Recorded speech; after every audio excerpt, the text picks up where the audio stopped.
Alright, so here's the last video in our Lofted series. So what I'm going to do now is a bit different. I'm gonna get the same circle, NURBS circle that you saw earlier. I'm just getting it from the shelf here basically. So we're gonna do something here. I will actually rotate it. Let's make it 90 degrees. So I'll go inside my channel box here to the right and enter 90 degrees.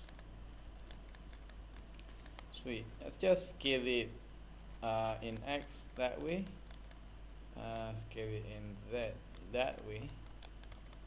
I want to switch off the grid, so I click there to hide the grid. What are we going to do with this? We are going to basically Control D and move it to one side.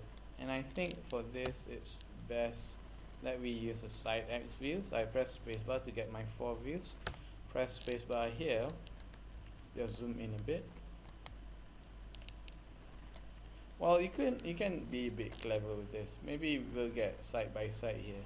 So I'll click this one, this button here, which gives you 2 viewports, left and right. One is the perspective, and one is, let's change this one to orthographic side, so you get to see what you're doing while you're editing this.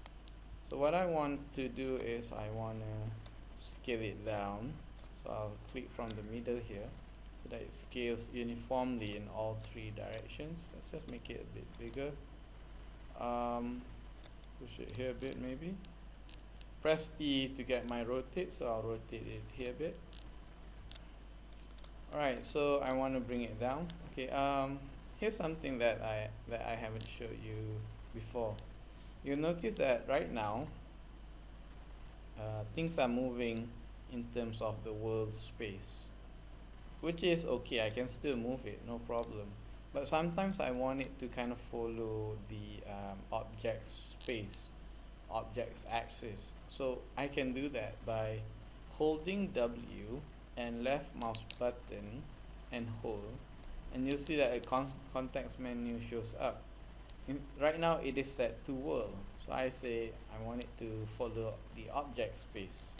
So if I click that and let go, you'll see that now it follows the object space. So I can make it move along that line there. Sometimes it's useful. You might find that to be handy, so you can use that. So I'll keep on doing this, Control D, and I'll bring it here, bring it down, maybe scale it and rotate it. I'm using my shortcuts while I access the move, which is W, and E to rotate, and X if you want to scale. Alright, so let's just keep on doing this. You'll see that I have this so far. So let's just continue and do that. Control D, I'll bring it down, scale it, rotate it, move it, and I can continue on and do this. Let's just do it 2 more times and see what we get. Control D, bring it down, rotate it. Let's just press F to zoom in.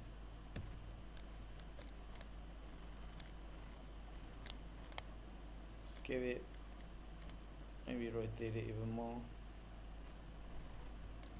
Can be hard. Sometimes you don't see the circle.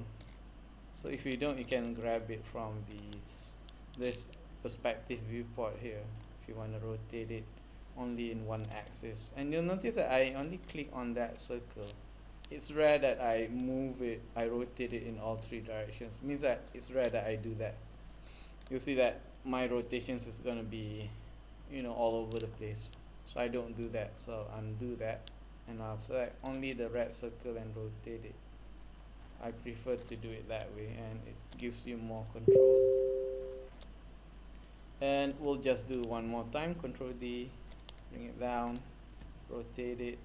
Remember, we want to just select the circle, press R, scale it down, press W, bring it down. My computer's getting really slow now. but that's okay. Yeah, it doesn't have a lot of RAM. Okay, so now we got this thing going on. Right. So we're gonna do the loft here, and you'll see what happens. Remember, with loft you gotta select things in sequence. So I select the first one, second, third, fourth, fifth, and sixth one.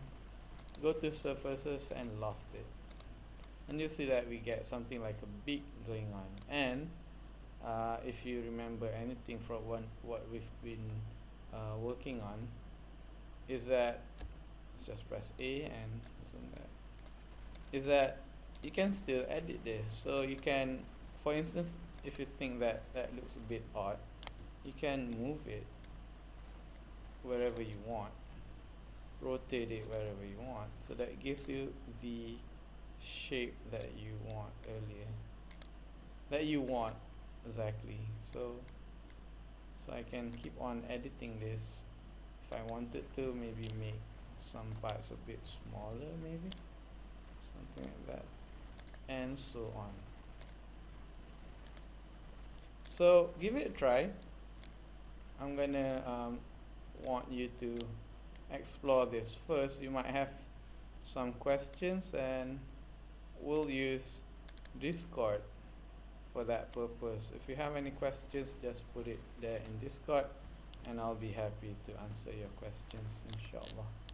Alright, so that's that. That's our third video. See you again in future videos. Bye.